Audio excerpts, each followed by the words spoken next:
You ever catch a whiff of popcorn and suddenly you're 10 years old again? Walking into a mall with your mom on a Saturday morning. The floors were shiny. The air smelled like cologne, new clothes, and hope. Escalators hummed. You'd pass a mannequin, dressed for Sunday church, a kid crying because he didn't get a toy, and a bored teenager chewing gum behind the counter. It was all part of it. Department stores weren't just for shopping. They were where life happened. First jobs. First crushes. First suits. Back to school. After school. Christmas Eve. So today, we're remembering 10 department stores that helped shape American malls, the ones that were there for us, and somehow disappeared. 1.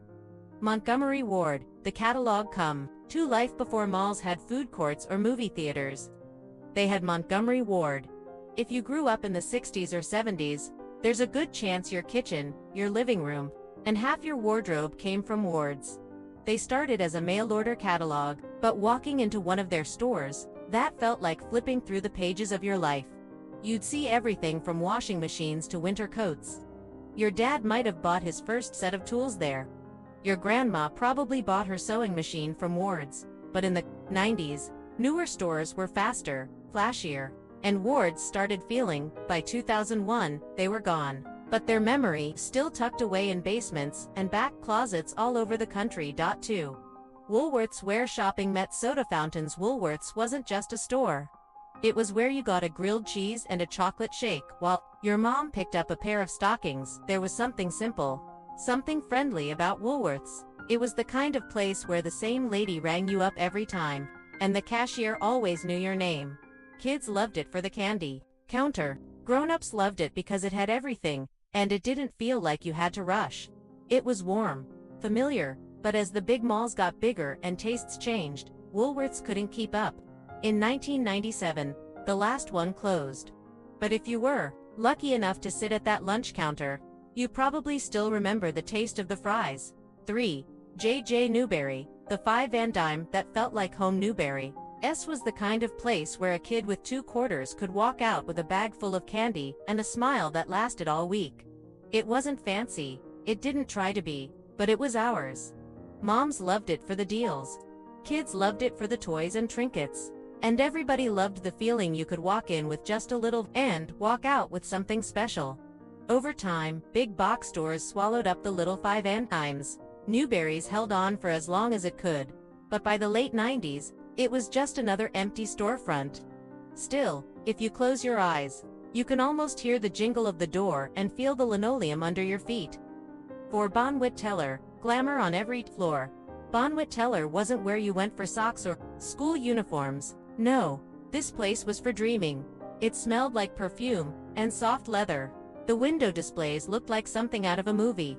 If your mom saved up for a dress from Bonwit's, you knew it was special.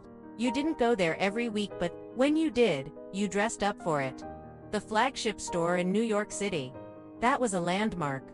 Marble floors, chandeliers, a sense of quiet elegance. But as malls shifted and luxury found new names, Bonwit Teller faded into memory. Still, for those who remember, it felt like walking into a page from Vogue. 5. Yonkers, the heart of hometown shopping in the Midwest. Yonkers wasn't just a store, it was a part of life. You didn't say, let's go to the mall. You said, let's go to Yonkers. It's where you bought your Easter dress, your mom's perfume, grandpa's new tie every Christmas. The escalators had a soft hum. The dressing rooms always smelled a little like fresh linen, and the clerks treated you like family. For decades, Yonkers was their steady familiar, but by 2018, the world had changed. Online shopping, big chains, and just like that, Yonkers was gone. But not from the hearts of the families who grew up in its aisles. 6. Mervyn's, back to school central. If you were a kid in the 80s or 90s, there's a good chance your first day of school outfit came from Mervyn's. It was stylish but affordable, bright but never loud. You'd walk in with your parents, holding a shopping list and hoping they'd say yes to those cool jeans. On the mannequin, the music overhead, the buzzing of price scanners, it was all part of the moment. Mervyn's had its golden years, especially out west. But the 2008 recession hit hard. Stores closed fast. And before long, Mervyn's was another name we only saw on shopping bags, stuffed in old closets. 7.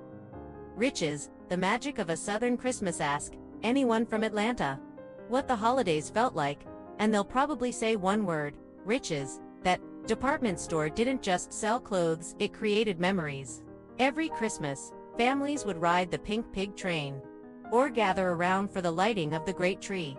The store windows came alive with lights, moving toys, and wonder. Riches felt grand, but still personal. You saw neighbors there. You felt seen there. In the early 2000s, it was folded into Macy's. The name disappeared from the buildings, but not from people's hearts. Riches was more than a store. It was part of growing up in the South. 8. Jordan Marsh, Boston's blue bag tradition. In New England, Jordan Marsh wasn't just a store, it was a ritual. The signature blue shopping bags, the soft glow of the holiday enchanted village. You'd press your nose to the glass, watching animatronic elves wrap gifts. Inside, it was all polished wood and warm lighting. It felt classic. Your grandma might have bought linens there, your dad his first suit, and everyone remembers the blueberry muffins from the basement cafe. When Macy's took over in the mid-90s, the name vanished, but to Bostonians, Macy's was just Jordan Marsh in a new coat. 9. I Magnin, where elegance lived. If your mother or grandmother ever dressed to the nines just to go shopping, it was probably because of I Magnin, based in San Francisco. This store was less about grabbing something off the rack and more about experiencing fashion. The displays were like artwork. The counters sparkled. The staff treated you like royalty. Even if you were just browsing, it wasn't everyday shopping. It was aspirational. But as time passed, and the idea of luxury changed, I Magnin slipped away. Most of the stores were gone by the early 90s. Yet somewhere, a green and gold gift box probably still lives in someone's attic, tied with a silk ribbon. 10. Zayre discount shopping with heart. Zayre was colorful, kind of chaotic, and completely fun. It didn't try to be fancy.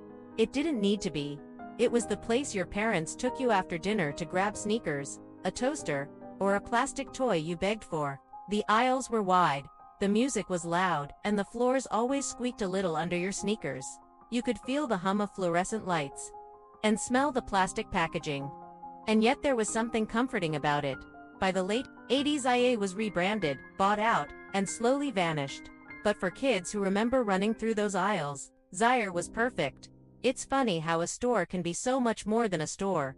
They were places we went with our parents, or worked after school, or just wandered around, hoping to find something that made us feel cool, or grown up, or seen. Sure, the logos are gone, the buildings are empty, but the feeling, that moment of walking through glass doors and into a memory, that never really goes away. If one of these stores brought back a memory for you, tell us in the comments. Which one did you grow up with? Which one felt like home? Thanks for watching. Don't forget to like, subscribe, and join us next time as we rewind the past one memory at a time.